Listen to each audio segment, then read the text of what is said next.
ओम नमो सिद्धेभ्यो। नमो अरिहन्ताणं नमो सिद्धाणं नमो आयरीयाणं नमो वचायाणं नमो लोये सवसाहूणं मङ्गलं भगवान् वीरो मङ्गलं गौतमो गणी मङ्गलं कुन्दकुन्दाद्यो जैनधर्मोऽस्तु मङ्गलं सर्वमङ्गलमाङ्गल्यं सर्वकल्याणकारकं प्रधानं सर्वधर्माणां जैनं जयतु शासनं जैनं जयतु शासनं तज्जयति परं ज्योतिः समं समस्तैरनन्तपर्यायै दर्पणतलैव सकला प्रतिफलति पदार्थमालिका यत्र परमागमस्य बीजं निषिध्य चात्यन्तसिन्धुरविधानं सकलनयविलसितानां विरोधमथनं नमाम्यनेकान्तम्।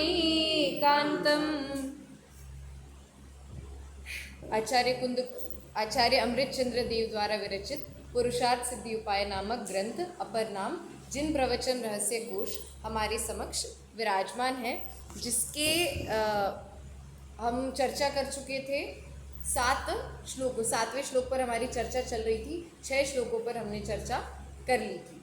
और इस ग्रंथ में जो दूसरा मंगलाचरण हमने पढ़ा, तो कभी जीवम पढ़े कभी बीजम पढ़े, क्योंकि दोनों ही पाठांतर मिलते हैं। परमागमस्य जीवम मतलब परमागम का जो प्राणभूत है, और परमागमस्य बीजम मतलब परमागम का जो बीज है जिससे पूरा परमागम बना हुआ है। ऐसा बोले तो भी कोई आपत्ति नहीं है, क्योंकि आचार्य अमृतचंद्र देव ने क्या लिखा था ये हमें एग्जैक्टली पता नहीं है, तो हम दोनों बोल सकते हैं। दोनों का अर्थ लगभग अभिप्राय तो एक ही निकलता है, तो कोई उसमें बात नहीं है। तो दोनों बोलने का हमें अभ्यास होना चाहिए। चलिए, हम व्यवहार और निश्चय नय की चर्चा कर रहे थे, जिसमें हम श्लोक क्रमांक 7 पर पहुंच चुके थे। देखिए,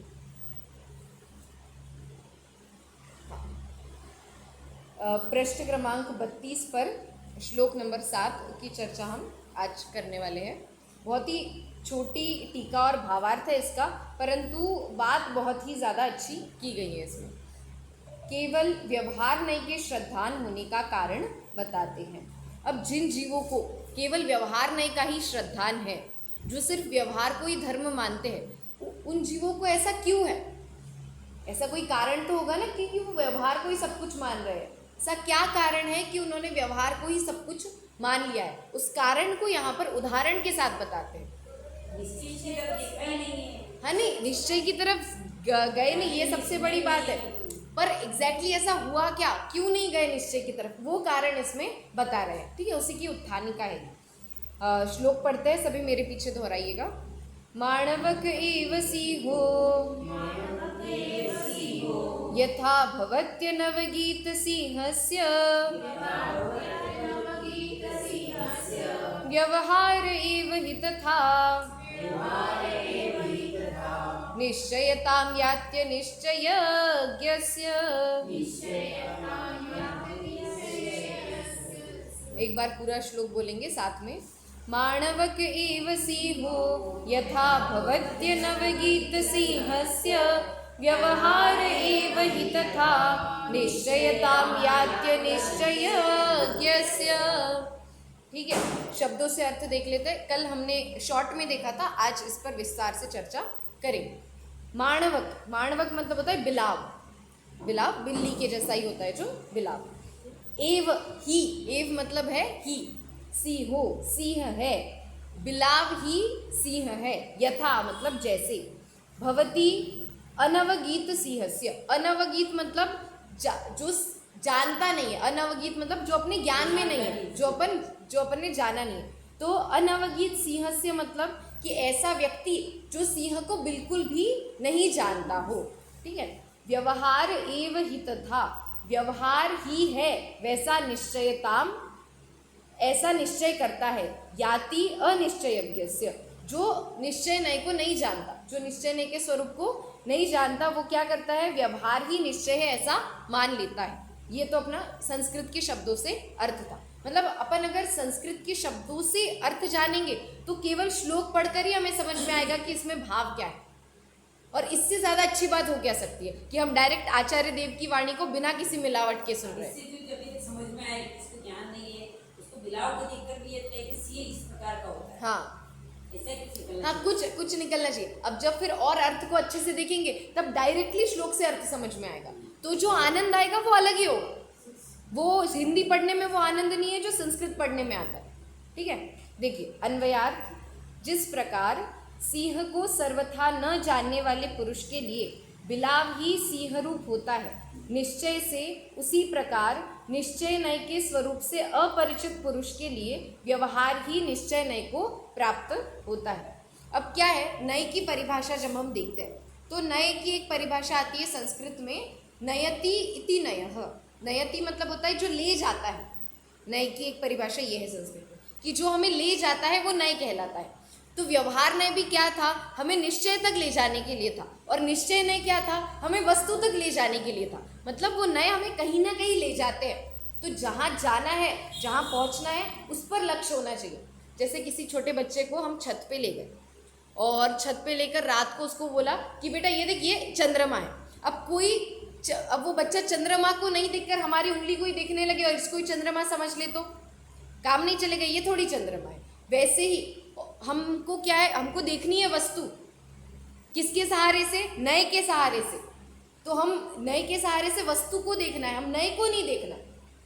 हम क्या करते हैं, उस नय में अटक के रह जाते हैं और वस्तु को नहीं देखते। इसलिए हमें नय क्यों आवश्यक है ये समझना चाहिए। नय हमें वस्तु को समझने के लिए आवश्यक है। इसलिए उस उंगली से क्या दिखाया जा रहा है, चंद्रमा दिखाया जा रहा है, तो उस चंद्रमा को हमें देखना है। ठीक है, तो यहाँ पे यही कह रहे हैं कि व्यवहार नय का श्रद्धान और निश्चय नय के श्रद्धान में सामंजस्य, एक मध्यस्थता, कि दोनों को बैलेंस में लेकर कैसे चले हम लोग। तो जहाँ निश्चय नय की बात की मुख्यता है वहाँ उसको समझना चाहिए, जहाँ व्यवहार नय की मुख्यता से बात है उसको समझना चाहिए। पर व्यवहार नय का भी प्रयोजन क्या है, निश्चय को समझाना, और निश्चय नय का प्रयोजन क्या है, वस्तु को समझाना, वस्तु तक पहुँचाना। ये उसका क्या है, हमारा प्रयोजन। जैसे परसों ही अपन ने एक उदाहरण देखा था, आपने ही बताया था कि ऊपर छत पर जाना है तो कैसे जाएंगे, सीढ़ियों से जाएंगे, है ना। पर सीढ़ियों से जाएंगे, पर सीढ़ियों से जाने का प्रयोजन ये थोड़ी कि सीढ़ियों पे मजा आ रहा है ऊपर नीचे करने में तो सीढ़ियों पे ही अटक गए। नहीं, हमें सीढ़ियों को छोड़ना पड़ेगा, तब हम छत तक पहुंचेंगे। जब तक हम मंजिल का निश्चय नहीं कर लेते, हमारी डेस्टिनेशन, हमें जहाँ पहुँचना है उसकी निश्चिति नहीं कर लेते, तब तक हम लोग रास्ता कैसे तय कर पाएंगे। अब निश्चय क्या है, फिलहाल में तो अपनी मंजिल है, और व्यवहार क्या है, वहाँ तक पहुँचने का रास्ता, वहाँ तक पहुँचने का रास्ता है। तो जब तक अगर हम बस में बैठे, ट्रेन में बैठे, अब टीसी आया, उसने बोला कि भाई कंडक्टर आया, बोला टिकट कहाँ जाना है आपको, पता नहीं कहाँ जाना है, कहीं की निकाल दो। अरे बताओ तो कहाँ जाना है, ठीक है मुंबई जाना है, अरे बस तो कोलकाता, ठीक है कोलकाता जाना है कोई। अब अगर उसकी मंजिल ही फिक्स नहीं है तो वो कैसे पहचानेगा कि रास्ता क्या है, कैसे जाएगा वहाँ तक। इसलिए पहले हमें क्या फिक्स करनी पड़ेगी, पहले हमें निश्चय क्या करना पड़ेगा, मंजिल का निश्चय करेंगे तब हम रास्ते पर, मतलब निश्चय के बिना व्यवहार भी नहीं हो सकता। ये कह रहे हैं इस उदाहरण के माध्यम से। तो मैं ये कहना चाहती हूँ कि जब तक निश्चय नहीं होगा अपनी लाइफ में तब तक व्यवहार भी, निश्चय तो क्या है, मंजिल है। यदि हमें मंजिल ही नहीं पता तो हम रास्ता सही है या गलत है ये कैसे आगे। अब आपको जाना तो था कलकत्ता, अब आपने पकड़ लिया रास्ता दिल्ली का, कब पहुंचोगे कलकत्ता, पहुंच ही नहीं सकते। पहुंच सकते हो क्या, नहीं पहुंच सकते, क्योंकि जब तक हम फिक्स नहीं है हमें कि कहाँ जाना है तब तक रास्ता सही मिल ही नहीं पाएगा। वैसे ही जब तक निश्चय नहीं होगा तब तक व्यवहार भी सम्यक नहीं है। व्यवहार की क्रियाएं दिखेंगी, व्यवहार की समझ भी दिखेगी, पर वो जो व्यवहार की क्रियाएं हैं उनका कोई लाभ नहीं मिलेगा हमें। मतलब पूजा का, स्वाध्याय का, जितना भी हमारे पास हम कर रहे हैं ना, व्यवहार भी कर रहे हैं। हाँ नहीं, ये व्यवहार भी व्यवहार नहीं है जब तक ये निश्चय पूर्वक नहीं होता। हाँ, जब तक हमें उस सब चीज की मंजिल नहीं पता, जब तक ये नहीं पता कि इन सब से हमें चाहिए क्या, इन सब से हमें चाहिए क्या, ये तब तक, जब तक हम निश्चय नहीं कर लेते तब तक हम उस व्यवहार को भी सच्चा नहीं कह सकते, तब तक वो व्यवहार सच्चा कहलाएगा ही नहीं। इसलिए पहले निश्चय होगा और फिर व्यवहार होगा।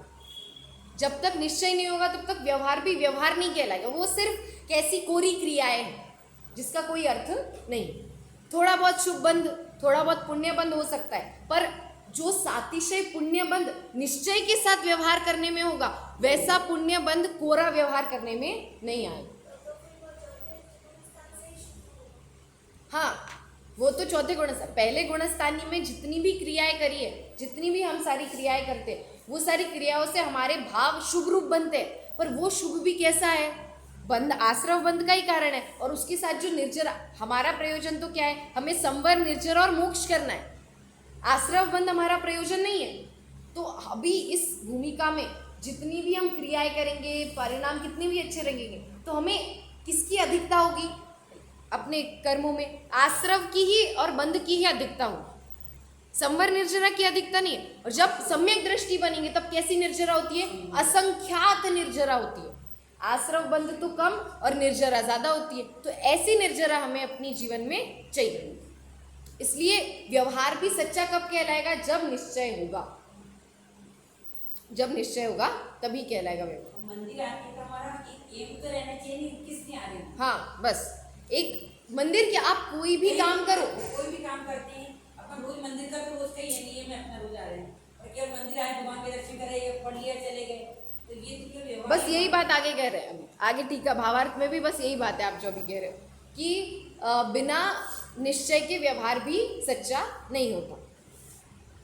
देखिए टीका भी अपन ने कल पढ़ ली थी, एक बार और पढ़ लेते हैं। यथा ही अनवगीत सिंहस्य माणवक एव सिंह भवति। अब ये बात तो कब की है, आजकल की बात तो है नहीं। अब आजकल अगर बच्चों को बताना है कि सिंह क्या है, तो हमारे पास पोस्टर्स है, मोबाइल है, वीडियोस है, हम डायरेक्टली दिखा सकते हैं। या फिर ज़्यादा ही हो तो अपने पास फैसिलिटीज़ है कि नेशनल पार्क्स में चले जाओ, वाइल्ड लाइफ सेंचुरी, सब एकदम प्रत्यक्ष भी हम सिंह को दिखा सकते हैं। पर ये बात कब की है, आज से 1000 वर्ष पहले की बात है, जब अमृतचंद्र आचार्य देव यहाँ पर थे, तब का उदाहरण है। तो तब वो कह रहे हैं कि किसी बालक को 2 साल का 3 साल का बालक, उसको क्या पता कि सिंह क्या होता है, उसको बताना है अपने को सिंह क्या होता है। अब उसने तो बिलाव ही देखा है, घर पे यहाँ वहाँ घूमता रहता है, उसने देखा है। अब किसी व्यक्ति, उसकी माँ को बताना है उसको कि सिंह क्या होता है, तो उसकी माँ कैसे बताएगी, बेटा ये देख रही हो ना, ऐसा ही होता है सिंह, ऐसा ही होता है सिंह। तो अगले दिन क्या हुआ कि वो बच्चा, वो उसने बिलाव देख लिया, घर पे हॉल में देख लिया होगा। अब वो माँ के पास जाके बोलते मम्मी घर में सिंह आ गया, मम्मी घर में शेर आ गया। अब मम्मी बोलती है अरे पागल है क्या तू, अगर घर में शेर आ जाता, घर में छोड़ो गांव में भी शेर आ जाता तो गांव के गांव खाली हो जाते। तो उसने क्या समझा, उस बिलाव को शेर कहाँ किस प्रयोजन से था कि उसके जैसा दिखता है, इस प्रयोजन से कहा था, पर उसने उसी को समझ लिया। तो फिर उसके दिमाग में क्या बैठ गया कि नहीं नहीं, शेर आता है तो गांव खाली हो जाते हैं, ठीक है, ये उसके दिमाग में बैठ गया। अब वो क्या, एक सर्कस में गया, वहाँ पे अपने सर्कस में उसने शेर देखा। अब उसने बोला कि पापा ये तो बिलाव है, तो बोलते नहीं नहीं ये तो शेर है। बोलते नहीं, मम्मी ने बोला था कि शेर आता है तो गांव खाली हो जाता है, तो गांव तो खाली हो नहीं, तो और लोग जम रहे, आते जा रहे। तो तब उसको क्या समझना था, अरे उसको तो फिर पापा ने समझा ये ट्रेंड है, ये अपने साथ कुछ नहीं करेगा। तो उसको समझना क्या था, जब बिलाव कहा जा रहा है, बिलाव से शेर को समझाया जा रहा है, तो उसको इस चीज़ से वो चीज़ समझनी थी। तो शेर है और बिलाव है, ये अलग है, ये अलग है, ऐसा ऐसा समझना था, पर उसने नहीं समझा, उसने बिलाव को ही शेर समझ लिया। वैसे ही जो अज्ञानी जीव है, जो सिर्फ व्यवहार मूड है, वो क्या करता है कि क्या समझता है, उसको व्यवहार से निश्चय समझाया जा रहा है, पर वो व्यवहार को ही निश्चय मान लेता है। वो निश्चय तक जाने की हिम्मत ही नहीं करता, कहो तो व्यवहार को ही क्या मान लेता है, यही सच्चा है, यही निश्चय है, अब इसके आगे हमको जाना नहीं है, इसी से मेरा भला होगा। सो ऐसे यही कारण है। समझाया तो क्या था, देखिए कभी भी समझाया जाता है ना जिनागम में, तो भाषा तो होती है अज्ञानी की, भाव होते हैं ज्ञानी के, ज्ञानी के भावों से अज्ञानियों की भाषा में समझाया जाता है। अब हम अगर शब्दम्लेच्छ, एक शब्द सुना है आपने कभी, शब्दम्लेच्छ एक शब्द है, इसका अर्थ ये होता है कि जो व्यक्ति शब्दों को ही पकड़ के बैठता है उसको बोलते हैं शब्दम्लेच्छ। अब आपको कहा, किसी ने कहा एकदम गुस्से में 9 2 11 हो जाओ यहाँ से, तो वो कहेगा अरे 9 और 2 11 ही तो होते हैं, ऐसा कहने लगे तो कैसे चलेगा, 9 2 11 होना मतलब चले जाओ यहाँ से। तो शब्दों के पीछे का भाव समझना बहुत ही, कौन सा चमचम, शब्द म्लेच्छ, शब्द म्लेच्छ, शब्द, हाँ ये एक प्रसिद्ध शब्द है। हाँ, जो व्यक्ति शब्दों में अटक जाते, शब्दों को पकड़ के बैठ जाते, उनको कहते हैं शब्द म्लेच्छ। तो ऐसे व्यक्तियों के लिए ये नहीं है। क्या भाव कहा जा रहा है? हाँ, जैसे अपन गए डॉक्टर के पास और डॉक्टर ने कहा कि ये डॉक्टर वैद्य के पास गए, किसी आयुर्वेद, उसने अपने को पुड़िया दे दी, एक पुड़ी में बांध के देते ना वो लोग, और दे के कहा कि ये पुड़ी दिन में 2 बार लेनी है आपको। अब उस व्यक्ति ने वो पुड़ी, अंदर की दवाई तो खाई, देखी नहीं, वो पुड़ी डायरेक्ट खा ली, चलेगा क्या काम? नहीं, अब वो पुड़ी में मतलब क्या बताया जा रहा है, उसके अंदर की दवाई खानी। एक और उदाहरण आता है कि एक व्यक्ति गया वो डॉक्टर के पास और कहता है कि मेरी दादी है, उनको बहुत खांसी हो रही है, तो आपको ये दवाई दो। तो उन्होंने एक बोतल दे दी सिरप की, कहते हैं ये बोतल है, इसको हिलाकर आप पिला, मतलब ये दवाई है और दादी माँ को पिलाओगे तो हिलाकर पिला देना। अब वो व्यक्ति गया और उसने क्या किया, दादी को हिलाने लगा।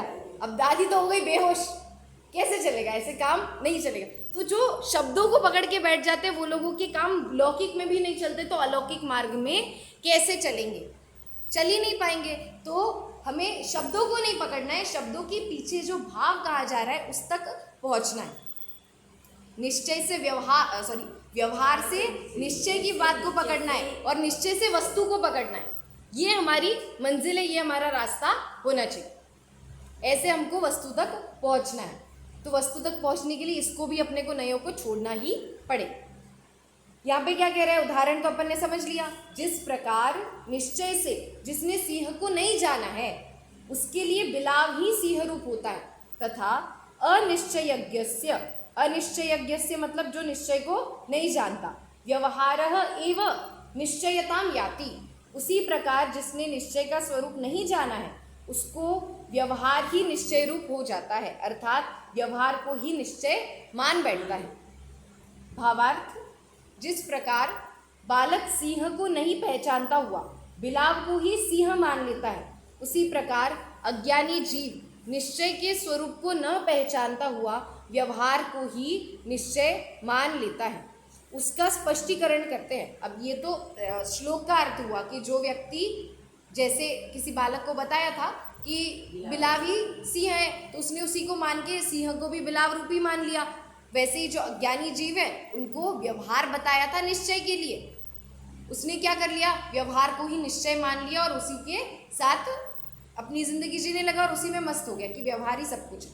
उसका आगे स्पष्टीकरण करते हैं। देखिए, जो जीव अपने शुद्ध चैतन्य स्वरूप आत्मा के श्रद्धान, ज्ञान, आचरण रूप मोक्ष मार्ग को नहीं पहचानता, वह जीव व्यवहार, दर्शन, ज्ञान, चारित्र को साधन करके अपने को मोक्ष का अधिकारी मानता है। देखिए, अलग अलग प्रकार के अज्ञानी जीव होते हैं। कुछ तो अज्ञानी कैसे होते हैं, जो शरीर को ही आत्मा मान लेते हैं।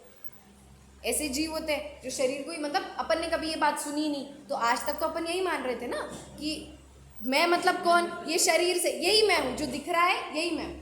अब कुछ जीव है जिसने, अब इसमें दो प्रकार की कैटेगरी को, एक जीव गया एक प्रवचन में, ठीक है, आज के प्रवचन में वो आया, आज के प्रवचन में उसने सुना कि आत्मा कैसा है, शुद्ध चैतन्य स्वरूप है, आत्मा कभी मरता नहीं, आत्मा में कोई विकार होता नहीं, ऐसा सुन लिया उसने। तो उसने क्या किया, मान लिया कि आत्मा अलग है और शरीर अलग है, शरीर मरता है, आत्मा नहीं मरता, ऐसा मान लिया उसने।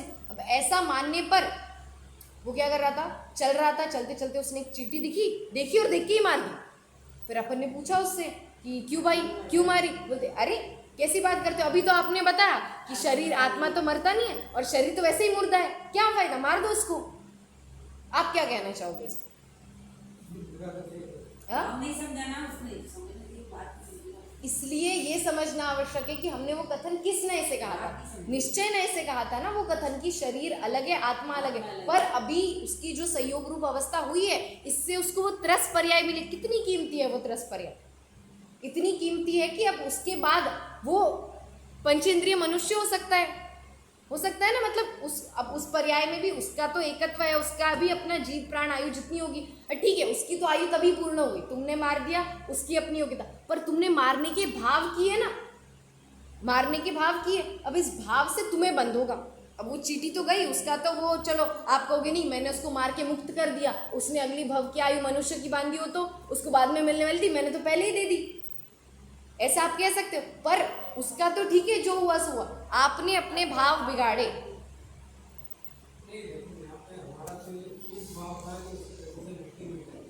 नहीं, आपका शुभ भाव आपको दिख जरूर रहा है, पर पीछे अभिप्राय में ये स्वच्छंदता जो छुपी है ना, ये इसका फल आपको मिलेगा कि आपने बात आधी अधूरी सुनी कि आत्मा अलग है, जीव अलग है, निश्चय का कथन था ना, इसलिए व्यवहार भी आवश्यक है। व्यवहार की आवश्यकता हमें कहाँ दिखती है? ऐसे स्थानों पर दिखती है। एक तरफ जो कहते हैं कि भाई कोई किसको मार नहीं सकता, जला नहीं सकता है, तो बात नहीं उठेगी, मुझे मार नहीं सकता तो मेरे मारने से कैसे मर गई वो? कुछ नहीं। हाँ, आपके देखो आपके हाँ वही बताएं, आपके मारने से नहीं मरी वो, तो अपने निज आयु से ही उसका निज आयु क्षय हुआ, तभी उसका मरण हुआ। पर आपके भाव थे, फल तो भावों का ही लगता है। क्रियाओं का फल देखिए 3 चीजें होती है, क्रिया, परिणाम और अभिप्राय। क्रिया, परिणाम और अभिप्राय। क्रिया का फल कितना लगता है? 0%। और परिणाम का फल कितना लगता है? 5%। और अभिप्राय का फल कितना लगता है? 95%। अब अभिप्राय, अभी यहाँ अपने सब मिथ्या दृष्टि जीवों के कैसे अभिप्राय है? सारे अभिप्राय ही मिथ्या है। जैसे एक बार एक प्रश्न मेरे मन में आया था कि अब जो श्वेतांबर लोग होते हैं उनका क्या है, वो मुखपट्टी बांधते हैं, अब उसके पीछे उनका अभिप्राय तो क्या है? हिंसा ना हो, हिंसा ना हो। और आप कह रहे हो क्रिया का फल तो लगता नहीं है, उन्होंने ये क्रिया की ना, और क्रिया का फल आपने कितना बताया? 0%। अब उनका अभिप्राय तो कितना अच्छा है, वो भी अहिंसा का ही तो पालन करना चाहते हैं, यही तो उनका अभिप्राय। परिणाम भी वैसा ही है कि नहीं, हमसे जीवों की हिंसा नहीं हो, तो आपने उनको गलत क्यों बताया? ऐसा प्रश्न मेरे मन में आया था, बहुत पहले आया था। तो मैंने किसी से पूछा, तब मुझे पता चला कि अभिप्राय ये नहीं था।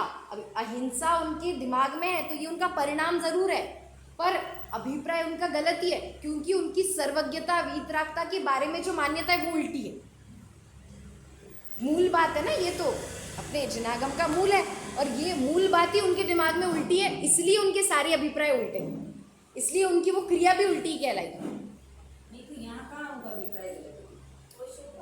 उस नहीं, उन्होंने क्या किया? अभिप्राय मतलब होता है, इसलिए मैं कह रही हूँ परिणाम और अभिप्राय के बीच का अंतर समझिए। उनका परिणाम तो क्या था? शुभ परिणाम था, अहिंसा का परिणाम था कि मुझे किसी भी जीव की हिंसा नहीं करनी, हाँ ऐसा उनका परिणाम था। पर अभिप्राय क्या होता है? अभिप्राय मतलब होता है मान्यता, जो हमारी मान्यता पड़ी है। अब उनकी मान्यता क्या है?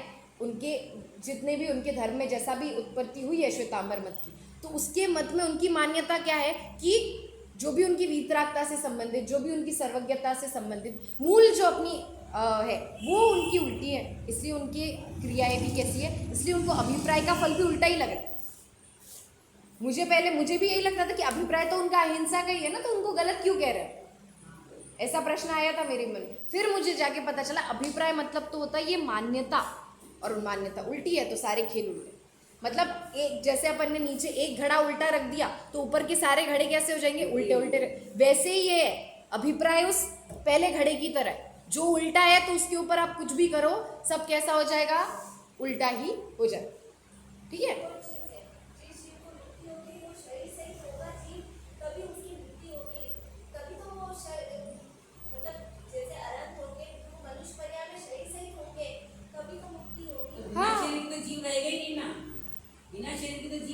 बिना शरीर के जीव संसार में नहीं रह सकता। हाँ, एक दो ही प्रकार के जीव होते हैं। एक देखो, बस संसारिणो मुक्ताश्च, संसारी और मुक्त। संसारी है तो शरीर सहित है ही, और मुक्त है तो अशरीरी ही है, ये फिक्स कर लो। हाँ, इसमें कोई अंतर बिगड़ नहीं है। ठीक है? कौन? पर शरीर तो है।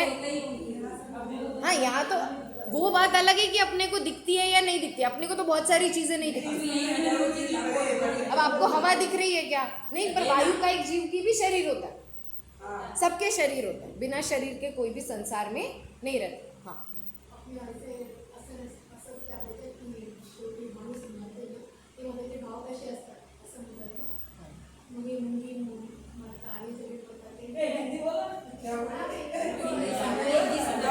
हाँ, मैं बताती हूँ। उन्होंने प्रश्न, इनका प्रश्न बोलो। हाँ प्रश्न ये पूछा है कि अपन ऐसा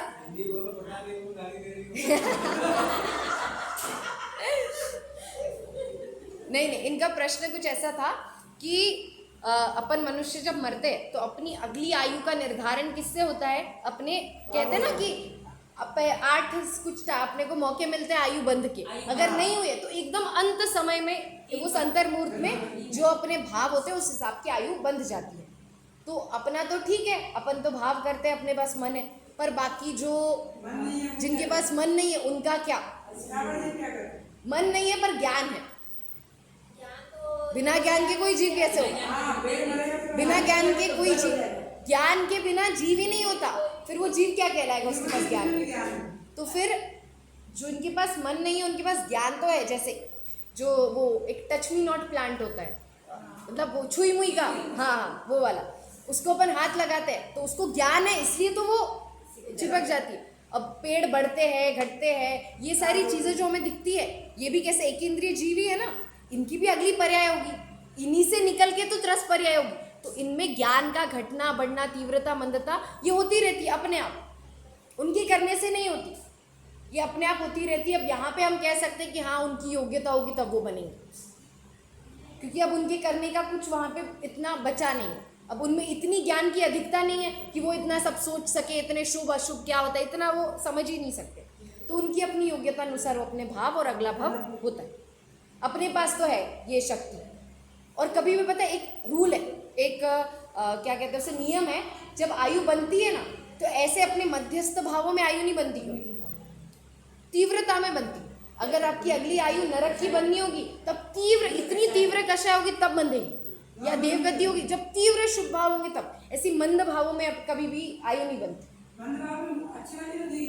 नहीं नहीं, जब तीव्र शुभ भाव होंगे तब देवगति वगैरह बंधेगी, और तीव्र कषाय वाले भाव होंगे, अशुभ भाव होंगे, तब नरक गति पशु गति की आयु बंधेगी। तीव्र मतलब बहुत ज्यादा, ऐसे कह सकते। कितनी तीव्र, अब उसका थोड़ी आंक सकते हैं अपन कि सबकी अपेक्षा अपने अपने तीव्र होते हैं। जैसे आयु बनने की वैसे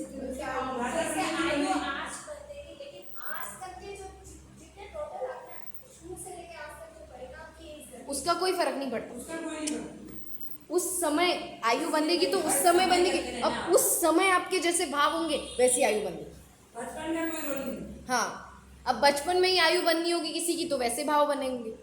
अब किसी की आयु 20 साल की है तो उसका पहला जो वो काल आएगा आयु बनने का, वो तो बहुत 1/3 में, मतलब 6 साल की उम्र में लगभग आएगा, तो तब बंदेगी उसकी। अब तब जैसे भाव होंगे वैसे। यहाँ पे अपन लोग बैठे कई चीज में, यहाँ पे मान लो चिड़िया वगैरह ये भी हमको घूम रही कर रही है, तो क्या हमारी जो वाणी निकल रही है, जो वाणी अपन बोल रहे हैं, तो उनको समझ में आता है नहीं? अब चूहा जो है वो तो पंचेंद्रिय संगी है, हाँ, उसको आती है समझ में। हाँ, ऐसा नहीं होता। अब इतनी समझ में नहीं आती, पर अब किसी की होगी योग्यता, क्योंकि पंचेंद्रिय संगी है और तिर्यंच है तो उसको सम्यक दर्शन की योग्यता है, तो सुनने की क्यों नहीं?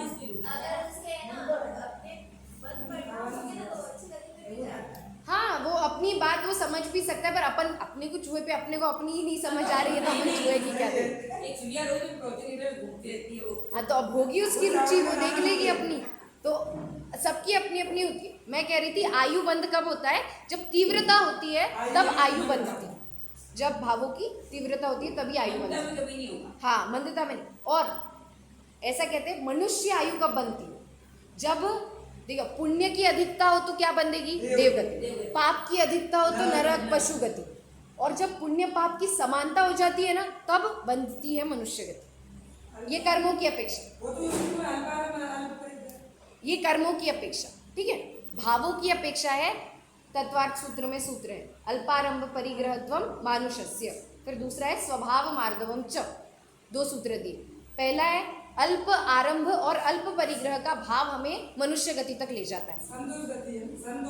हाँ, संतोष का भाव, जितना हमारे पास अल्प रखने का भाव है तो बहुत सारे परिग्रह हो सकता है किसी के पास अरबों की। चक्रवर्ती को देखिए, अरबों की मतलब असंख्यात, इतनी ज्यादा कि आज जितना धरती पे वैभव है सबको जोड़ के मिला लेना उससे भी ज्यादा चक्रवर्ती की संपत्ति होती है। अब इतनी ज़्यादा उसकी संपत्ति होती है तो भी उसमें भाव सम्यक दृष्टि है, अब उसमें वो आसक्ति का भाव नहीं होता उसमें। अपना जो मनुष्य भाव बना हो, मनुष्य भाव को पढ़ाई मिली होगी तो क्या हम कहाँ से आए? तो वहाँ पे भी इतना ज्ञान था कि पुण्य पाप। हाँ, जब कर्मों में ऐसी अवस्था हुई तभी तो मनुष्य गति बंदी। और भावों में कोमलता, स्वभाव मार्दव, मतलब मार्दव होता है कोमलता का भाव, तो भावों में अगर स्वभाव से ही कोमलता है तो हमारे में क्या बंदेगी? मनुष्य आयु बनती। ये दो कारण है।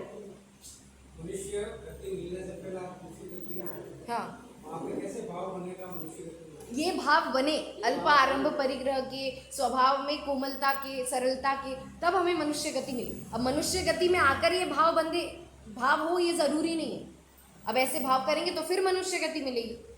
पर पता है मनुष्य गति अगर वापस मिली अपने को, इसका मतलब है अपन मिथ्या दर्शन में ही मर रहे हैं। मिथ्या दर्शन में ही मरण किया हमने। अगर हमने इस भव में सम्यक दर्शन प्राप्त कर लिया तो नियम से हमें देवगति हो, नियम से, ये नियम है। गति में जाने के कोई समय दर्शन होता नहीं है। हाँ, देवगति में भी सम्यक दर्शन होता है और वहाँ रहता भी है।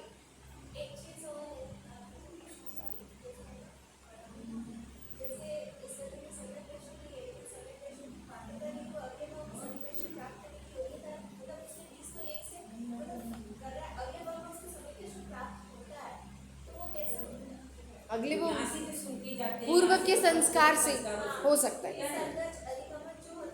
हाँ हाँ, पूर्व के संस्कार से हो सकता है। हाँ, मैं क्या कह रही थी इसके पहले? हाँ, मनुष्य से यदि आपको वापस मनुष्य बनना है तो आपको नियम से मिथ्या दृष्टि मरना पड़ेगा। मतलब अब अगर कोई कहे कि यहाँ पे तो हमको तीर्थंकर मिल नहीं रहे, प्राप्त हो नहीं रहा, विदेह क्षेत्र में हमेशा रहता है, हमको विदेह क्षेत्र में जाना। विदेह क्षेत्र में जाने के लिए अगर आपका एम, लक्ष्य आपका यह है कि आपको विदेह क्षेत्र में जाना है, इसका मतलब आपको सम्यक दर्शन नहीं चाहिए, क्योंकि सम्यक दृष्टि बनोगे तो नियम से देवगति में जाओगे। फिर तो आपको जितने समो शरण चाहिए सब आपके लिए अवेलेबल है, सुख से जाओ, कोई बात नहीं।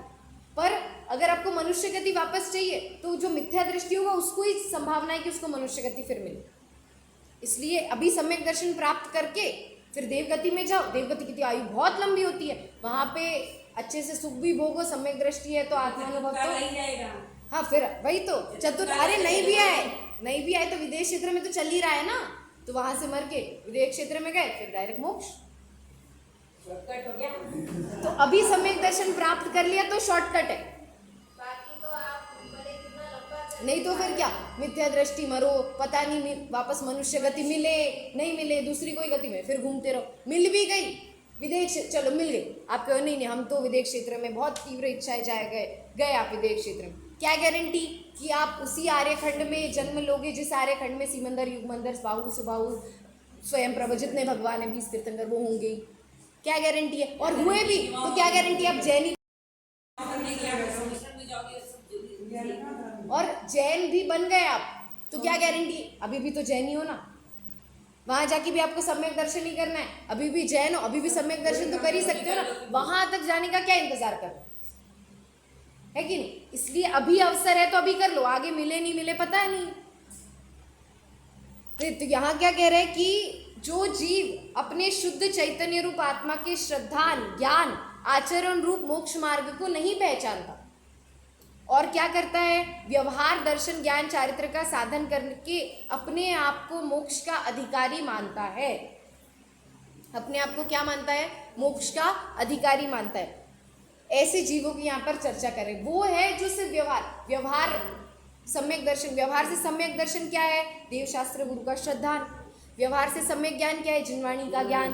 व्यवहार से सम्यक चरित्र क्या है? मुनि दीक्षा लेना, व्रत, संयम, ये सारा व्यवहार, सारी व्यवहार से। पर ये सारा करना है कि नहीं? हाँ, ये करना है, पर ये सब कब सच्चा कहलाएगा? जब आपके साथ वो जो निश्चय वाला सम्यक दर्शन, मतलब आत्मा का श्रद्धान, आत्मा का ज्ञान और आत्मा में रमणता रूप चारित्र है, तब ये सब सच्चा कहलाए। नहीं तो भले ही कितनी ही क्रियाएं कर लो, वो सब कैसी है? अधूरी ही है। देखिए आगे कह रहे हैं, इसी बात को आगे कहते हैं, अरहंत देव निर्ग्रंथ गुरु दया धर्म का श्रद्धान करके अपने आप को सम्यक दृष्टि मानता है। कौन? जो व्यवहार को ही निश्चय मानता है ना, ऐसा जीव क्या करता है? अरहंत देव निर्ग्रंथ गुरु और दया धर्म का श्रद्धान करके अब उसने क्या पढ़ा? परिभाषा ही बनाई। हाँ, उसने क्या पढ़ा कि देव शास्त्र गुरु के श्रद्धान को सम्यक दर्शन कहते हैं। अब वो खुद को देखने लगा, क्या मैं दूसरे भगवान को मानता हूँ क्या? नहीं, वो गुरु को देव को तो नहीं। क्या मैं वो दूसरे धर्म के जो शास्त्र होते हैं उनको पढ़ता हूँ क्या? ठीक है, पढ़ तो लेता हूँ, पर मेरा श्रद्धा नहीं है, मैं मानता नहीं उनको सच्चा, मैं तो इसी को सच्चा मानता हूँ। फिर क्रियाएं, हाँ मैं 10 लक्षण में मैं व्रत उपवास करता हूँ, रात्रि भोजन नहीं करता, और सारे व्रत भी करता हूँ, और क्या होता है, छान कर पानी पीता हूँ, हाँ जाप जमी गंध नहीं खाते, ये सब हाँ ठीक है। फिर मैं सम्यक दृष्टि हूँ। परिभाषा पढ़ी, खुद को मैच किया परिभाषा से और खुद को सम्यक दृष्टि मानी। क्या नहीं देखा? इसके पीछे जो अभिप्राय था निश्चय का, उसने वो देखा क्या? नहीं देखा। अब ये नहीं देखा, इसका मतलब क्या है कि वो जो सम्यक दर्शन था वो सच्चा है क्या? नहीं, वो सम्यक दर्शन सच्चा नहीं है। वो सम्यक दर्शन कैसा है? झूठा है। इसमें भी देव शास्त्र गुरु के श्रद्धान को मतलब अपन ने अपनी दर्शन, ज्ञान और चारित्र को आका। कल अपन विस्तार से चर्चा करेंगे उस सप्त व्यसन की, भाव सप्त व्यसन की एक बार और, ठीक है? तो तब अपने को पता चलेगा कि वास्तव में तो हम यहाँ जो कह रहे हैं ना, व्यवहार दर्शन ज्ञान चारित्र का साधन करके अपने को मोक्ष का अधिकारी मानता है। हम भी तो अपने को मोक्ष के सम्यक दर्शन के अधिकारी मानते हैं। हमको लगता है कि चलो बाकी लोग तो नहीं हो, जो नहीं हो, दूसरे अन्य मान्यता वाले धर्म वाले नहीं है, जैन भी जो नहीं सुनते नहीं करते वो भी नहीं है, हम तो सुन रहे हैं ना, 2 टाइम स्वाध्याय कर रहे हैं, दिन में 2 बार मंदिर आते हैं, इतना तो कर लिया उपकार भगवान पे, और क्या चाहिए? ऐसा ही मानते हैं हम लोग तो, भगवान के ऊपर। हाँ यही मानते हैं। मंदिर आके हमको लगता है अपने ऊपर सो किया है, भगवान को उपकार किया, हम 2 टाइम आ रहे हैं, उनके दर्शन किए। अरे भगवान की नजरों में आना पड़ता है कि कौन भक्त आ रहे हैं। हाँ और क्या, मैं मंदिर से दर्शन करके घर पे जाती हूँ तो मेरी मम्मी मुझसे पूछती है और क्या बोल रहे थे श्री मदर भगवान, ऐसा मेरी मम्मी मुझसे पूछती है हमेशा। यही लगता है अपने को जनरली कि भगवान के दर्शन कर दिए, मतलब कहता कोई नहीं है, मानता भी नहीं हो, पर लगता जरूरी है कि हाँ एक मंदिर का काम निपटा दिया, ये हो गया, ये काम है। हाँ बस। बेटा भी बड़ा वाला नहीं आता, इसलिए कि पूजा भगवान को दर्शन देके आए। हाँ यही कहते हैं हम लोग, भगवान को दर्शन मतलब आते ही नहीं हो। हाँ, हमको भगवान के दर्शन करने से भी व्यवहार भी कर रहे हैं, तो व्यवहार के पीछे भी अभिप्राय क्या है हमारा, उस अभिप्राय को आंकने की हमें क्या है आवश्यकता है। यहाँ पे भी क्या कह रहे हैं कि अपने आप को ऐसा जीव व्यवहार को ही निश्चय मान के स्वयं को क्या मानता है? सम्यक दृष्टि मानता है, और किंचित जिनवाणी को जानकर अपने को ज्ञानी मानता है। अब कभी कभी क्या हो जाता है, जिन लोगों को अपन बात सुनते हैं ना, अभी प्रवचन सुनते हो बहुत समय हो जाता है, 4 साल 10 साल 20 साल, तो बातें कैसी लगने लगती, वही लगने लगती है, ऐसा लगता है क्या नया है इसमें, यही तो है। यही है जिनवाणी को जानकर, किंचित जिनवाणी को जानकर अपने आप को क्या मानने लगता है? ज्ञानी। अरे ये तो क्या कहते हैं, ये वही बात कहते हैं, पढ़ के ही तो कहते हैं, और क्या अलग कहते हैं, ऐसा ही लगने लगता है अपने आप को। अपने को थोड़ी सी बात सुनते हैं अपन, समझी क्या बात? नहीं समझी। जो समझता है वो ऐसा कहेगा नहीं, और जो कहता है उसने समझी नहीं, यही बात है। अब अपने को क्या लगता है, ये तो क्या कर रहे हैं? पुनरावृत्ति कर रहे हैं। हिंदी व्याकरण में एक दोष है, पुनरावृत्ति दोष कहते हैं जिसे। अध्यात्म में वो दोष नहीं लगता, ये भी एक नियम है। अध्यात्म में एक ही बात 100 बार कही जाएगी, क्योंकि नहीं समझ आती ना एक बार में आ जाती तो क्यों कहते हैं 100 बार। जिसको देखिए, जिसको एक बार में समझ नहीं आती उसको दोबारा कहना तो पड़ेगा, तो उसको 2 बार में नहीं आती उसको 3 बार में भी, उसके लिए कहना ही पड़ता है 100 बार। और जिसको एक बार में समझ आ जाती है उसको दूसरी बार में बोर नहीं लगती, उसको तो आनंद आ गया, तो उसको दूसरी बार भी आनंद आता है, तीसरी बार आनंद 3 गुना हो जाता है, चौथी बार और 4 गुना हो जाता है। तो बात तो 100 बार कही ही जाएगी, चाहे अज्ञानी है चाहे ज्ञानी, क्योंकि अध्यात्म में कौन सा दोष नहीं आता? पुनरावृत्ति का दोष आता ही नहीं। तो एक ही बात को 100 बार कहा जाएगा। और किंचित जिनवाणी सुनकर यदि हम ऐसा माने कि हम ज्ञानी हैं, तो ये बात सोचने की आवश्यकता है कि वो जो केवल ज्ञानी है ना, वो स्वयं को ज्ञानी नहीं मान रहे। ज्ञानी नहीं मान रहे मतलब उनमें अहंकार नहीं है, और अपन श्रेयोपशम ज्ञानी, क्या भरोसा अपने ज्ञान का, आज है कल नहीं है।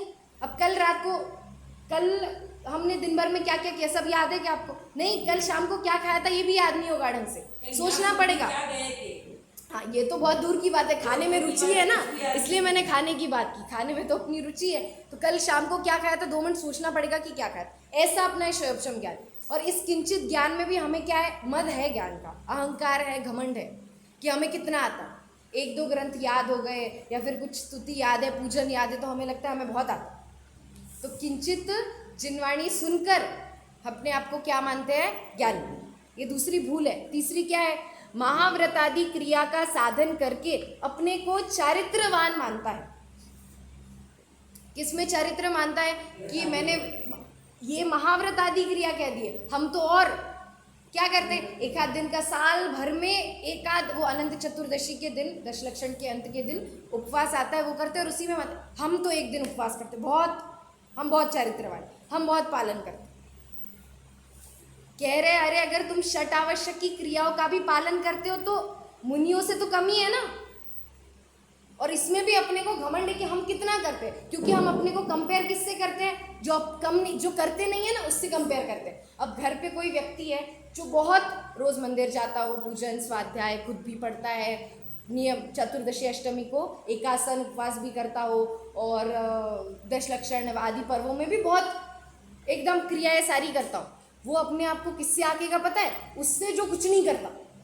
इससे तो मैं अच्छा, ये कुछ नहीं करते, मैं बहुत करता, ऐसा अपने को लगता है। घर में कोई भी हो सकता है, सबके घर में एक एक व्यक्ति ऐसा होता है जो कुछ नहीं करता उससे। पर हमें इस क्षेत्र में किससे आंकना चाहिए? जो अपने से बड़े। श्रावक है तो किससे? मुनियों से। मुनि है तो किससे? भगवान से। कंपैरिजन उनसे करे तो हमें लघुता का एहसास होगा, और उस लघुता से ही हमें प्रभुता की प्राप्ति हो, उसके सिवाय नहीं हो। इसलिए महाव्रत आदि क्रिया का साधन करके अपने आप को चारित्रवान मानना तो कैसा है? व्यवहार को ही निश्चय मानने जैसा है, क्योंकि उन क्रियाओं से, अब यहाँ पे फिर वो बात आ जाएगी, महाव्रत आदि के बिना मुनिपना नहीं है, पर मुनिपना महाव्रत आदि से भी नहीं। द्रव्यलिंग और भावलिंग की भी चर्चा कल करेंगे, अभी तो समय हो गया है, कल करेंगे। पर ये बात आप समझिए कि क्रियाओं में धर्म नहीं है, पर क्रियाओं के बिना भी धर्म नहीं हो सकता। ऐसे बहुत सारे, जैसे वो निमित्त का वाक्य, वो हर जगह घटित होता है। क्रियाएं निमित्त ही तो है, तो निमित्तों से कार्य नहीं होते और निमित्तों के बिना भी कार्य नहीं होते। जब भी भावलिंग होगा, जब भी मुनिपना होगा, तब नग्नपना अवश्य दिखेगा, पर नग्नपना दिख रहा है मतलब भावलिंग है, ये जरूरी है। ठीक है, मतलब क्रियाओं से चारित्र है, क्रियाओं के बिना चारित्र नहीं होगा, पर क्रियाओं से चारित्र है ही ऐसा निश्चय हम नहीं कर सकते। क्रियाओं से भी किसी को हम आंक नहीं सकते, किसी और को क्या ही आंकना है, हमें तो अपने को देखना है। तो यहाँ पे 3 भूलें कही है। कौन सी? पहली तो श्रद्धान संबंधी, कि अरहंत देव, निर्ग्रंथ गुरु और दया धर्म के श्रद्धान से अपने आप को क्या मानता है? सम्यक दृष्टि। फिर ये तो हुई श्रद्धान की। ज्ञान में क्या करता है कि थोड़ा सा जिनवाणी पढ़ ली तो उसको क्या लगता है? मैं बहुत ज़्यादा ज्ञानी, मुझसे बड़ा ज्ञानी तो कोई है ही नहीं। ये क्या कह रहे हैं? ये मुझे पता है, मैं पढ़ के बता दूंगा, ये ऐसा मानते हैं। और तीसरा क्या है? क्रियाओं का साधन करके क्या मानते हैं? कि मैं ही चारित्रवान हूँ।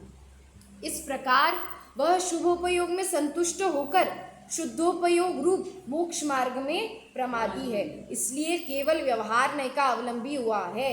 अतः उसे उपदेश देना कैसा है? निष्फल। और ऐसा जो जीव है वो होता भी हठाग्रही, उसको कुछ भी कहो ना। अब जो जीव स्वयं को सम्यक दृष्टि माना है और ऐसे अपने अहंकार से भरा है, उसको आप कुछ भी बोलोगे, उसको आप बोलोगे नहीं तुम सम्यक दृष्टि नहीं, और ये ऐसा कैसे कह रहे, मैं हूँ सम्यक दृष्टि, ये कौन होता है मुझे मिथ्या दृष्टि कह, ऐसा उसके अंदर अहंकार भरा होता है। तो उसको कोई भी उपदेश दोगे तो वो कैसा है? निष्फल है, निरर्थक है, उसका कोई मतलब ही नहीं। तो इस श्लोक में आचार्य अमृतचंद्र देव हमसे क्या कहना चाह रहे हैं कि व्यवहार का उपदेश तो क्यों दिया था? तुमको उंगली से चांद क्यों दिखाया था? उंगली दिखाने के लिए दिखाया था क्या? नहीं, तुमको चांद देखना था, तुमको वस्तु तक पहुंचना था, इसलिए व्यवहार बताया था। पर तुम व्यवहार में ही अटक के रह जाओगे तो तुम्हारे लिए कोई उपदेश नहीं, तुम रहो ऐसे भटकते रहो संसार में, कोई तुम्हारे लिए कुछ भी नहीं। व्यवहार तो कैसा है? उस लाठी की तरह है जो हमें चलने में सहायक हो। अब कोई लाठी पकड़ के ही बोले कि नहीं मुझे लाठी पकड़ने में ही मजा आ रहा है, अच्छा लग रहा है लाठी पकड़ने, तो काम चलेगा कि चल पाएगा, आगे बढ़ेगा क्या, मंजिल तक पहुंच पाएगा क्या? नहीं पहुंच पाएगा। लाठी तो क्या है? मतलब लाठी है व्यवहार, चलना है निश्चय, और जहां पहुंचना है वो है क्या? हमारी मंजिल। तो हम अपने व्यवहार को समझकर निश्चय तक पहुंचे, और निश्चय से कहाँ पहुंचना है? अपने कल के भाषा में कहे तो कारण परमात्मा को पहचान कर हम कार्य परमात्मा की प्राप्ति करें। इसी मंगल भावना के साथ ओम नमः सिद्धि।